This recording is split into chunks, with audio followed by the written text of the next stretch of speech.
Ladies and gentlemen, welcome back to the Locks of the Day podcast. This is episode number 98. I'm here with Zach.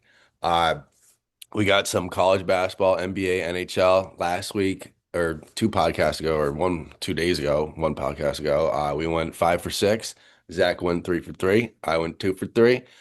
We cashed Blue Jackets, Cat plus 15 rebounds, which was plus 170.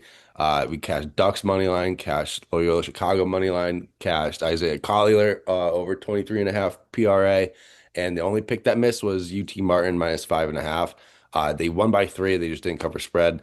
So let's make it a perfect podcast this time. Well, let's go 6 for 6, kid. Start us off. What do we got? Yeah, so we're gonna start it off with college ball this week.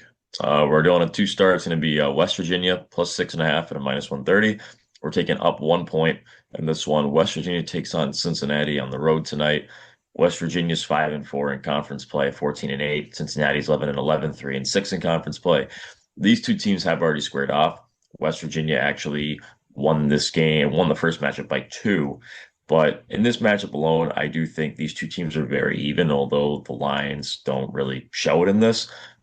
West Virginia was favored by 5 the first time, ended up winning by 2. I do think you're going to see a similar score this time around. The first score was 62-60. I think you're going to see about the same thing. It might be a 64-62 game in favor of Cincinnati or in favor of any other, or in favor of West Virginia. I mean, these two teams do match up well.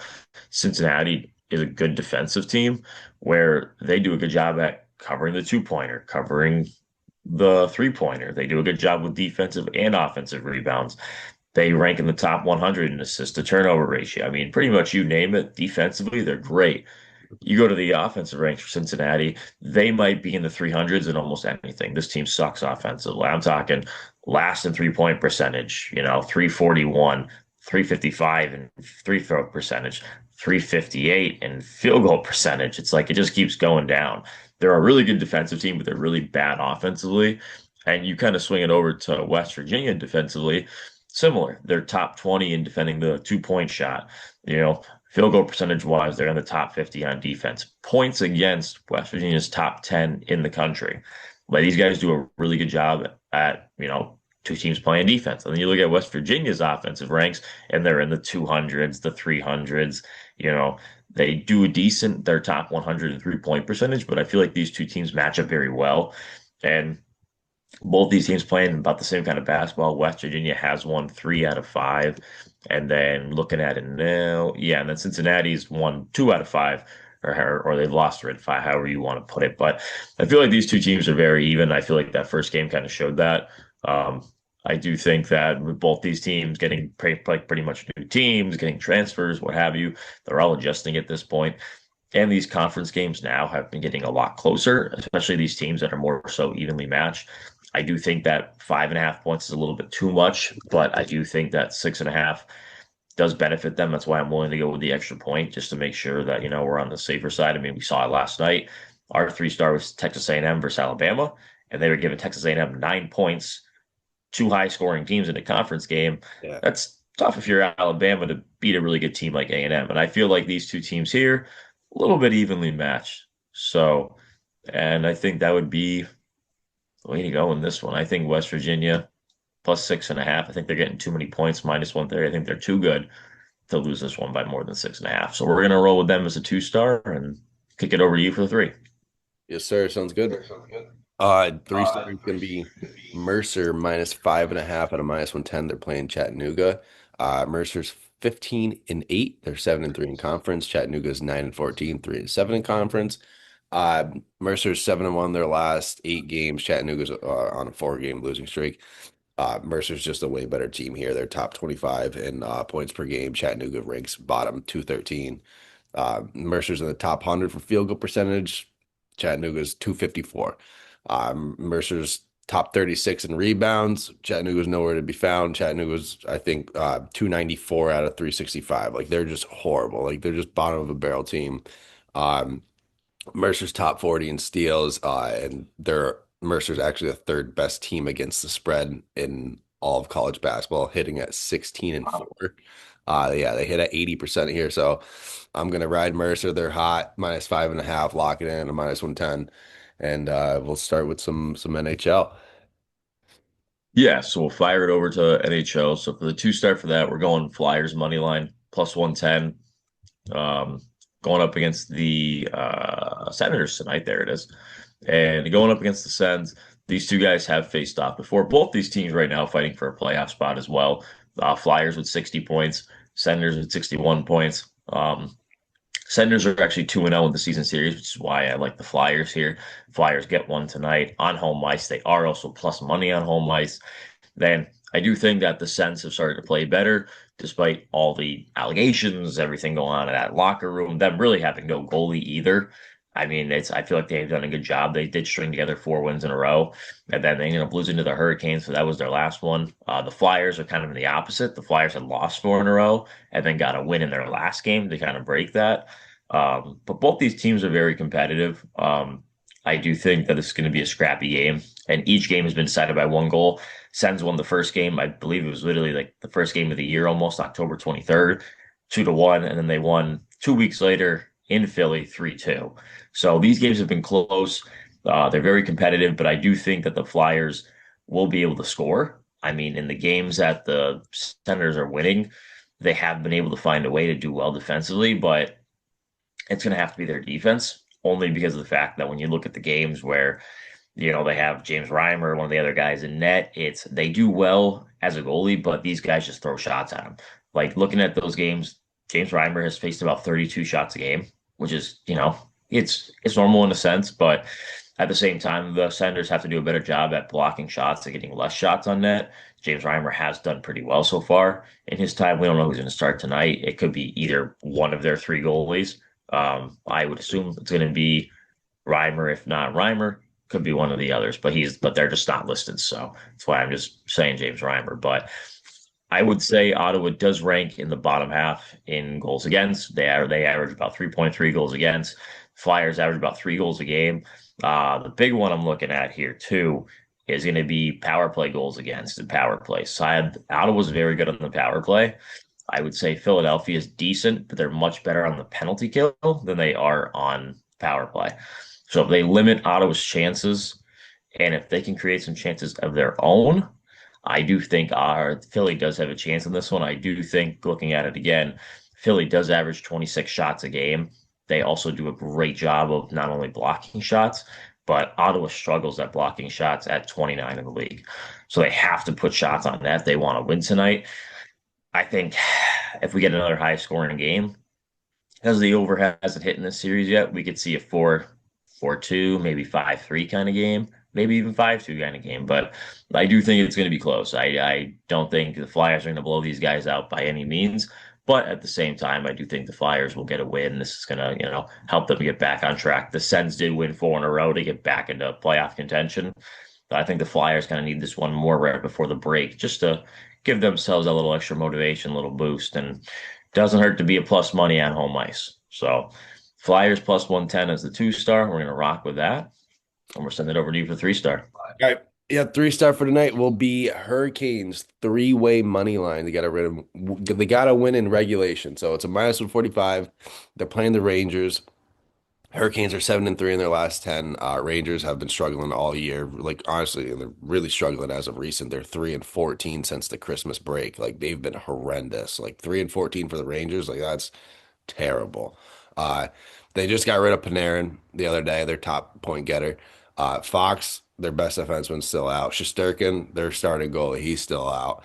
Um, and this game's in New York, and the Rangers have really struggled on home ice. They've been absolutely terrible with a record of 6-14-4 at home. That's horrible. You're only winning 6 games right now. You're 40 games plus deep into the season. That's terrible to be only winning 6 games at Madison Square Garden. And the Hurricanes, on the other hand, they've been pretty solid on the road with a record of 14-7-4. And Hurricanes are up in this season series 2-1. Uh, with this being the fourth game, I'd usually say go to the team that's down in the series to split them, but the Rangers are just so cooked. The one game they won against the Canes, Shesterkin made 36 saves. Panarin had 2 points. Fox had a point as well. It's like those guys aren't there. Like those guys are not going to be there tonight to come save the day. So, and this also being the last day before the Olympic break, Hurricanes want to end it on a good note. Rangers just want the fucking season to end. So it's hard to bet on the Rangers right now. Like, just give me the Hurricanes three-way money line minus 145, and we'll fucking finish it off with some NBA. To your point as well, I do want to say I think the Rangers are like I think either 30th or 31st in goals forward when they play at home Hmm. because they had all Horrible. those games in the beginning of the year where they got remember I think they got shut out like 4 games in a row to start the season. Yeah. They just can't score at home. And then Yeah. on the road, you look at their road record is actually pretty good. Very good on the But they road. are yeah, but they are terrible at home. But to swing it into NBA, the two star tonight is going to be the Brooklyn Nets plus 11 at a minus 110. We're going to rock with them. They're playing in Orlando. These two teams have played twice already.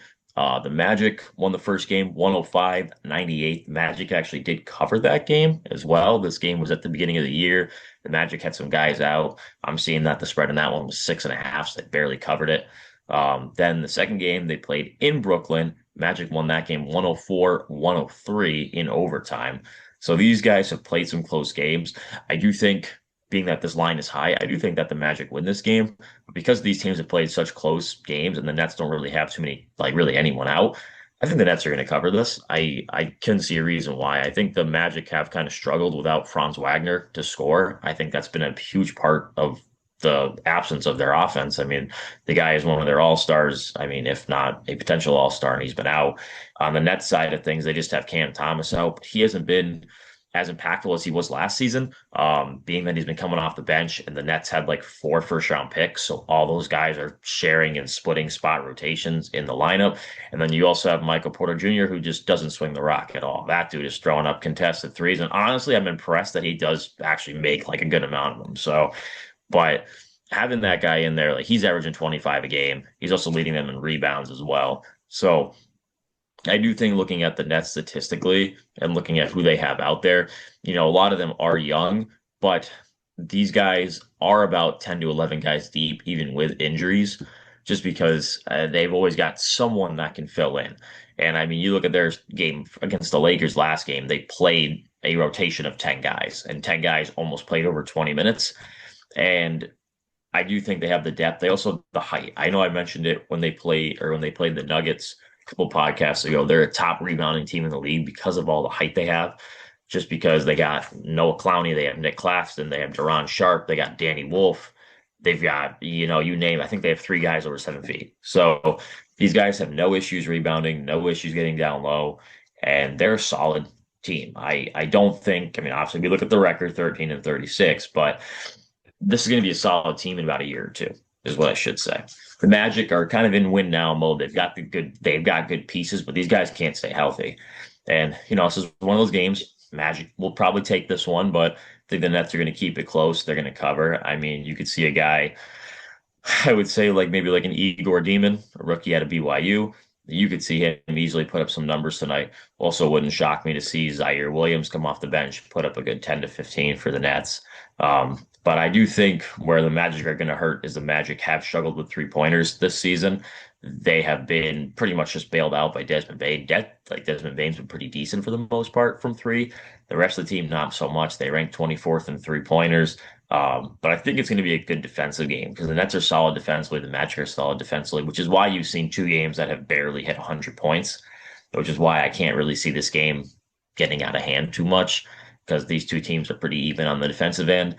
And both these teams really can't shoot. So we'll put it as a 2-star. But yeah, Nets plus 11 minus 110 is the 2-star for NBA. And we'll kick it over to you for the 3-star for NBA as well. Yes, sir. I love it. Three-star is going to be the Suns minus 6.5, minus 110. They're playing the Warriors. Golden State Curryless tonight. And the Suns are going to be without Devin Booker for the seventh straight night. He's listed as game time decision, but hasn't played in 7 straight games. But Suns honestly haven't slowed down without Booker, winning 5 of those 7 without him, and 7-3 in their last 10.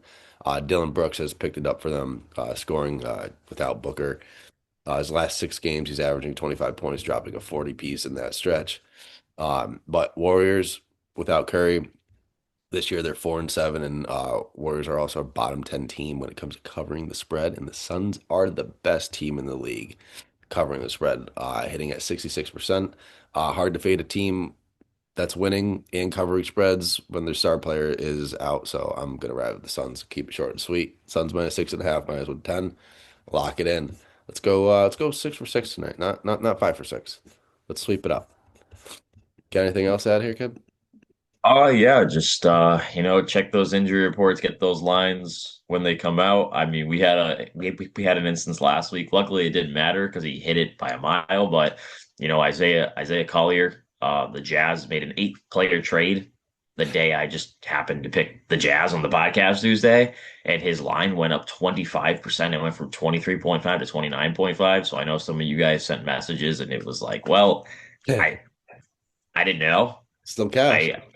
I don't know Danny Ainge, but shout out Isaiah Collier for playing all 48 minutes. That was insane. I checked it at the end of the third quarter and I was like, he just hit it. I was like, not bad. I looked at the minutes and I'm like 36 minutes. I was like, oh my God. And he played the entire game and they won. Yep. So not the worst thing. But yeah, I mean, we usually record these pretty He early had in the 20 morning. assists. Yeah, 22 is youngest to ever have 22 assists. I think he's 20 or he's 21. But yeah, I've youngest to never ever seen have anyone have over 22. 20 assists before. Like, I've never seen that stat. Yeah. It was I mean, it got to hilarious. the point. Oh, dude, it got to the point he was so tired he was only passing. He was just throwing the rock around. But yeah, Whatever. I mean, Cash that line.